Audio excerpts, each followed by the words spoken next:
Our first story begins on March 1st, 2002, in Moscow, Russia. Near the Warshawskaya metro station, people noticed what looked like a young man laying on the ground. At first, most assumed he was simply drunk, hardly an unusual sight in a busy city. But one passerby decided to check if he was okay. As he got closer, he froze. The young man wasn't asleep.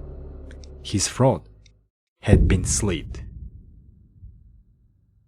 Police arrived within minutes, expecting to find signs of a robbery or a personal dispute. Instead, they found something that made even experienced investigators pause. The victim was only 20 years old. His wallet was still in his pocket. His money hadn't been touched. His documents were still there. Nothing had been stolen. There was no obvious motive. It looked as if someone had killed him, simply because they wanted to. While detectives were still trying to solve the first murder, the killer struck again. On March 27, 2002, another young man was found dead in the very same neighborhood. His throat had been slit. Once again, nothing had been stolen. His money was still there. His belongings hadn't been touched. The crime scene looked almost identical. Police now knew they weren't dealing with a random act of violence, but they still had no suspect and no clear motive. Then, over the following month, 3 more men were attacked in Moscow's Zhuzhne district. This time all 3 survived. The attacks were enough to convince both investigators and local residents that a serial attacker was hunting men in the area. The 3 survivors all described the attack almost exactly the same way. Someone would come up from behind, grab them by the head, slash at their neck with a knife, and then disappear before anyone could react. Their descriptions of the attacker were nearly identical. A young person wearing a sport jacket, athletic build, broad shoulders, even an attractive face. To investigators, the suspect sounded like a young man. Detectives put together a composite sketch and began checking recently released offenders, as well as patients with a history of psychiatric treatment who lived in the area. Every lead ended the same way: nowhere. Then, one evening, the investigation took an unexpected turn. A rookie detective was patrolling the very neighborhood where the attacks had taken place. It was a quiet shift, and with nothing happening. He reached into his pocket for a cigarette. As he did, it slipped from his hand. When he bent down to pick it up, he noticed something unusual. A passerby walking nearby wearing sneakers stained with what looked like fresh blood. Trusting his instincts, the rookie quietly followed the stranger through several streets until they entered an apartment building. He immediately called his supervisors. Within hours, officers arrested the suspect. And that's when everyone realized why the maniac had been so difficult to catch. The person they had been hunting wasn't a man at all. It was Maria Petrova.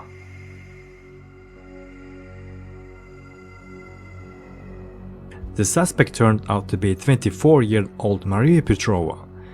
By all appearances, she lived an ordinary life. She worked as a physical education instructor at a technical college in Moscow and had been a competitive swimmer since childhood. But investigators also discovered that she had previously been under psychiatric care. During questioning, Petrova confessed to the attacks and tried to explain why she had done it. According to investigators, she said she hated men so intensely that she wanted to kill them. Almost every evening, she would leave home dressed in sportswear, pretending to go for a run. She hid a knife under her jacket. She would wander the streets searching for a victim. And every victim she chose had one thing in common: they were all men. The court ultimately found Maria Petrova not criminally responsible by reason of insanity. and ordered her to undergo compulsory psychiatric treatment. The woman who had terrorized an entire Moscow neighborhood was only 24 years old.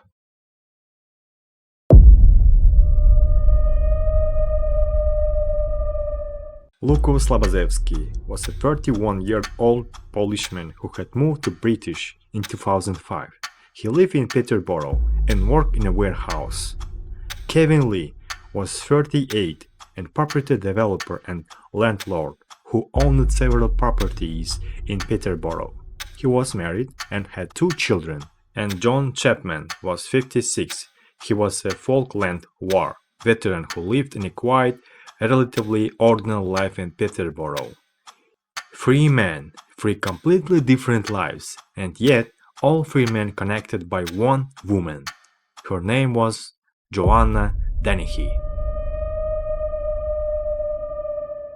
The first victim was 31-year-old Lukas Slabazewski, a Polishman living in Peterborough. On March 19th, Joanna lured him to a property by sending him suggestive text messages. Lukas believed he was meeting her for sex. Instead, Joanna stabbed him through the heart. She then concealed his body in a wheelie bin. But that was only the beginning. Her next victim was John Chapman, a 56-year-old man who was living around the same property. And just 10 days after the first killing, Joanna killed again. Her third victim was Kevin Lee, a 40-year-old property developer, landlord, and someone who knew Joanna personally. On March 29, she stabbed him to death. His body was later found in a ditch near Newborough, and this time the police finally had a murder investigation on their hands. On March 30th, a dog walker discovered Kevin Lee's body. He had been stabbed. His car had already been found abandoned and burned. Investigators began trying to reconstruct his final movements. Then, just a few days later, 2 more bodies were discovered in a ditch at Thorney Duke. They were Lukas Slabazewski and John Chapman. Both had been stabbed. 3 men, 3 murders, and all of them were connected to the same woman, Joanna Dennehy. After the murders, Dennehy and her accomplice, Gary Stretch, got into Vauxhall Astra and drove roughly 130 miles to Hereford. And this is where the story becomes even more disturbing, because Joanna wasn't finished. She wanted to kill again, but this time she didn't know her victims. She simply chose them at random. On April 2nd, Joanna saw 2 men walking their dogs. One was John Rogers, 64, the other was Robin Bereza, 57. They were completely strangers to her. Joanna approached them, then suddenly attacked. She repeatedly stabbed both men, and remarkably, both survived. The 2 attacks happened only minutes apart, and those attacks would finally bring the killing spree to end. Because this time, Joanna had left witnesses. Police were now hunting for a woman connected to 3 murders and 2 attempted murders. Her description was circulated, her image appeared in the media, and the search quickly became nationwide. Then, on April 2nd, Joanna Dennehy was arrested in Hereford. The 10 days killing spree was over, but investigators still had one enormous question. Why? During the investigation, Dennehy admitted to all 3 murders and both attempted murders, but she offered no conventional motive.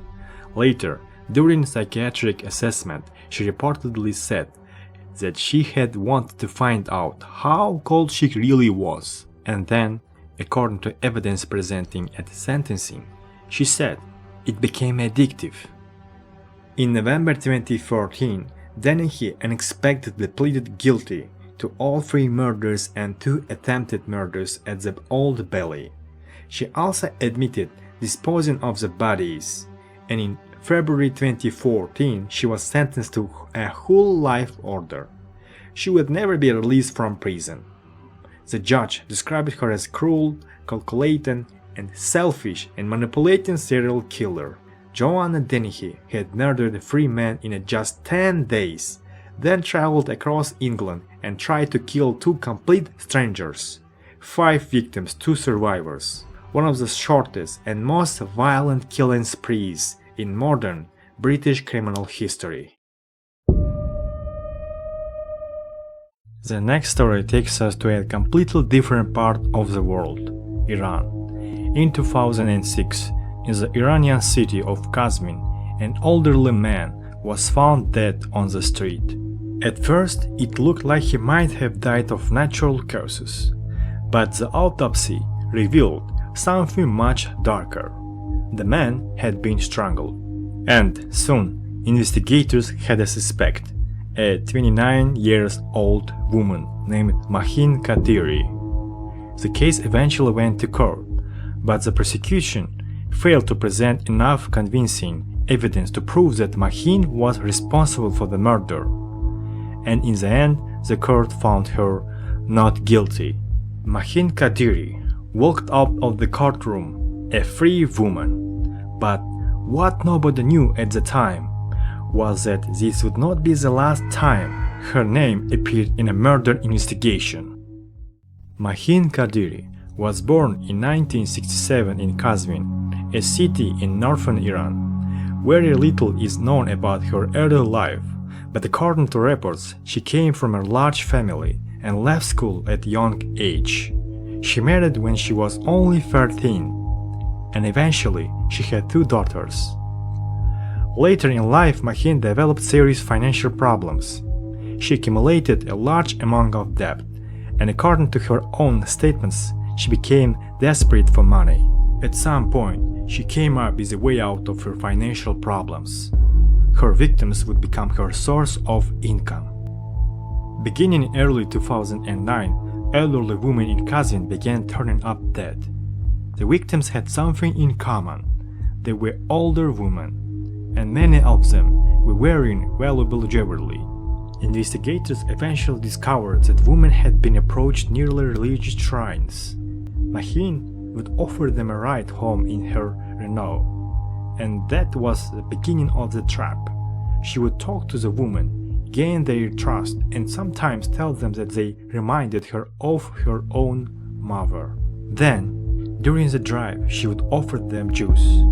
But the drink wasn't what it seemed. According to investigators, Mahin had added an anesthetic to it. Once the victim became unconscious or too weak to resist, Mahin would kill her by strangulation. Then she would take the victim's jewelry and other valuables and abandon the body. On May 11, 2009, Mahin Kadiri went out as usual, driving around her car, looking for another victim. Eventually, she spotted a 60-year-old woman who seemed vulnerable and trusting. Mahin offered her a ride. The woman accepted. As they drove, Mahin began working her way into the woman's trust, using the same friendly and convincing approach that had worked before. The woman, trying to be polite, continued the conversation. Then Mahin moved on to the next step. She offered her a juice, but the juice contained an anesthetic, something Mahin already used to incapacitate her victims.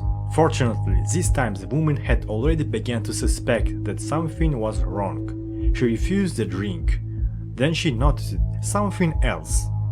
Mahin wasn't driving her home. She was going in the wrong direction. The woman demanded to be let out of the car. Mahin stopped and the woman got out. But instead of simply walking away, she did something that would change the entire investigation. She went straight to the police. She told them what had happened and gave investigators a description of the suspicious woman, including details about the car. At this time, Mahin had made a mistake. She had let one of her potential victims walk away alive. That information gave investigators direction. Police began searching for a vehicle matching the description. The police inspected more than 27,000 cars inside the country. Eventually, they traced a light-colored Renault back to Mahin. And on May 15, 2009, police arrested her at her home.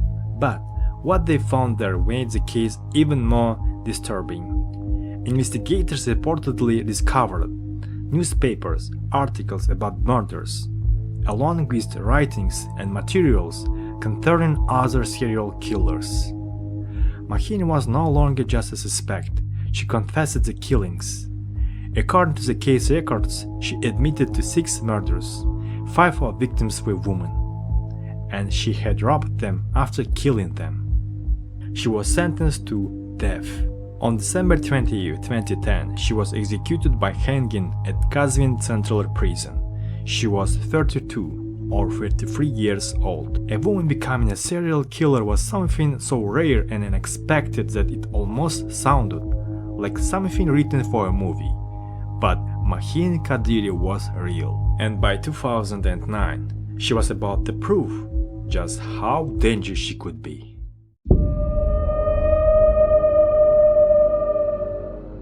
Kristen Stickland was born on November 13, 1967, and grew up in Fall River, Massachusetts.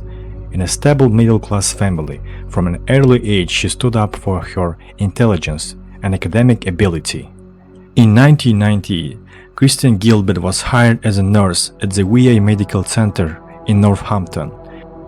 On February 2, 1996, one of the patients at the hospital was 31-year-old blind Army veteran, Kenneth Cutting. His assigned nurse was, as you might have already guessed, Kristen Gilbert. That evening, Kristen approached her supervisor with a very strange question. If Kenneth Cutting dies, can I go home? Her supervisor dismissed it as a tasteless joke and sarcastically replied, "Sure." About an hour later, Kenneth Cutting suddenly went into cardiac arrest and died. Kristen personally transported his body to morgue, then clocked out and went home, just as she had planned. At first, no one connected the incident to her, but over time, her co-workers began noticing a distributing pattern. Elderly patients seemed to die unusually often during Kristen's shift. Sometime later, by then the Gilberts had 2 children.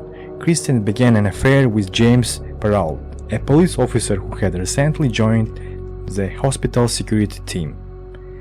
As the affair intensified, her marriage quickly fell apart. At one point, her husband, Glenn Gilbert, even claimed that Kristen had tried to poison him. Not long afterwards, Kristen left her husband and children and moved into her own apartment, continuing her relationship with Perrault. What she didn't know was that by then some of her co-workers had already become deeply suspicious. Quietly they began watching her more closely. In 1996, after noticing that the death rate in their ward had nearly tripled during Kristen's time there, staff members demanded an internal investigation.